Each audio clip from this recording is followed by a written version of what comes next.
back to my YouTube channel, and today we're going to do a different take on a bread and butter pudding because it's coming up to Easter, so I thought we'd do a hot cross bun bread and butter pudding.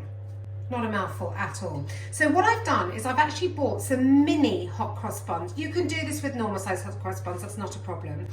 Cut all of your hot cross buns in half. Now I'm using a beautiful Le Creuset dish, 28 centimetre oval. You can use whatever dish you want, it doesn't really matter, but this is 20, I think, hang on, let me just check 1 second. This is, I can't see, 26, I think it's 26 centimetres. Right, now what I'm going to do is I'm going to save the tops for the top of the hot cross bun pudding, and the bottoms I'm just going to pop directly into the dish. So just using a serrated knife, or a nice sharp knife, just cut your hot cross buns in half, keeping the tops. Very, very simple. Place them in the bottom. You'll see why in a minute, because you want the pretty bit to be on the top. So, cut these in half. In fact, 9 of those mini hot cross buns fit perfectly in this dish.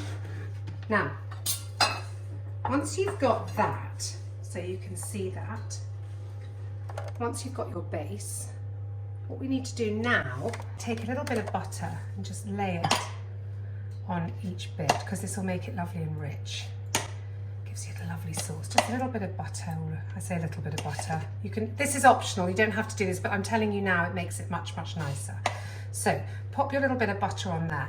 Now we're going to leave those for a minute while we go and make our our custard that's going to go inside this. I've got 600 ml of milk, and then I'm just going to add 300 ml approximately of double cream. Okay, then we want to put that into a saucepan, and you want to bring that to the boil. So we're going to wait for that to come to the boil. So in here I've got the caster sugar. I'm going to add my eggs, just give them a little bit of a mix up, little whisk up. Whoops, not all over the counter like I've just done. Then pop them into your bowl and just mix together your sugar and your eggs, ready for your hot milk. So all I've done is that, as you can see. Very, very simple. If you want to do it at this stage, you could add some either vanilla extract, or you could add a vanilla pod, entirely up to you. I'm not going to, because actually what I'm going to do a little bit later is I'm actually going to add some white chocolate, but that comes in a minute. So we've mixed that together, just waiting for the milk and the cream. So as you can see, it's just coming to the boil. Just, you know, make sure you use a non-stick pan for this, because sometimes you get a little bit of colour on the bottom and you don't want it to burn. But just give it a stir. All you need is just to bring it to the boil, then take it straight off the heat. So you can see it's just bubbling now. Here we go. Remember to take it off, otherwise you're going to have milk everywhere. Now we're going to take our sugar and eggs, and we're going to pour that in there. Now keep stirring as you pour, because what you don't want to happen is for the eggs to curdle. Okay, so pour all of that in like that. And then what we're going to do is we're going to take our bowl, any bowl, with a sieve, and we're just going to pass it straight through the sieve. And this sort of helps cool it down so it doesn't curdle as well.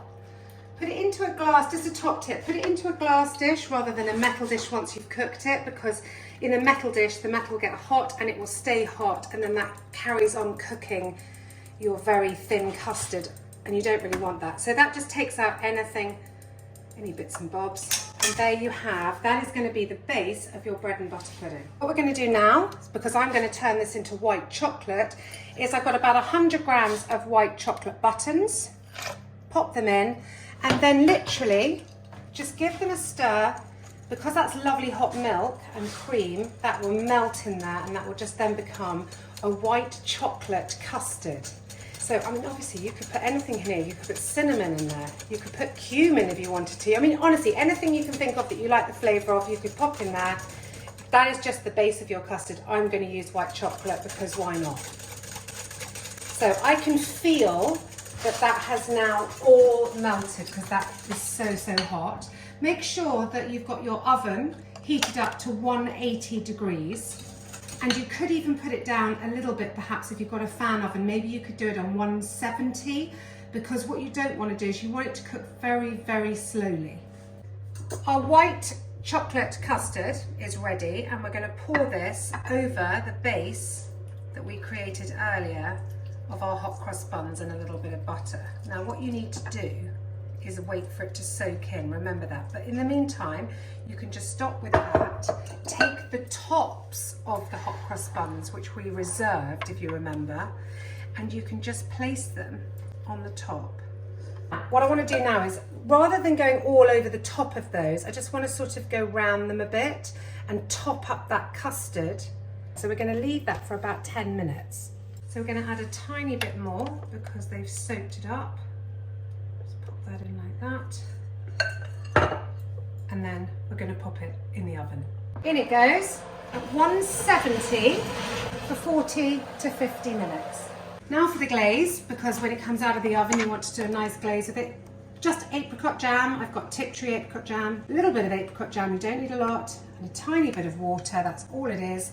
And then literally bring that to the boil. Using a pastry brush, I've got a silicone pastry brush, I'm just stirring that just to get it in. Literally just bring it to the boil, take it to one side, and then you're ready to use your glaze later.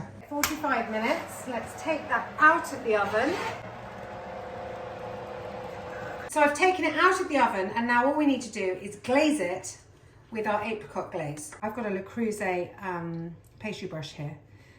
Silicone is best, I always think, because it's cleaner. So just press it, and as you can see, it just gives it a lovely shiny glaze on the top. And once you've actually just brushed this glaze all over, you can just let that rest for about 10 minutes because it's really, really hot at the moment. Look at that. So let that rest for 10 minutes and we'll come back and we'll serve it. Look at this. Put a bit there. I'm just going to get another one of those. Oh, look at that. Absolutely delicious. We're going to pop a little bit of icing sugar over the top of that. Look at that. Delicious. Let me know if you make the dish, and don't forget to subscribe and give me the thumbs up. See you soon! Would you like to know how to make this white chocolate hot cross bun bread and butter pudding? If you would, head to my YouTube channel. Simply click the link in my bio. You can also head to my stories or click YouTube channel in highlights. Don't forget to like and subscribe. See you next time, and let me know what you think and give it a go.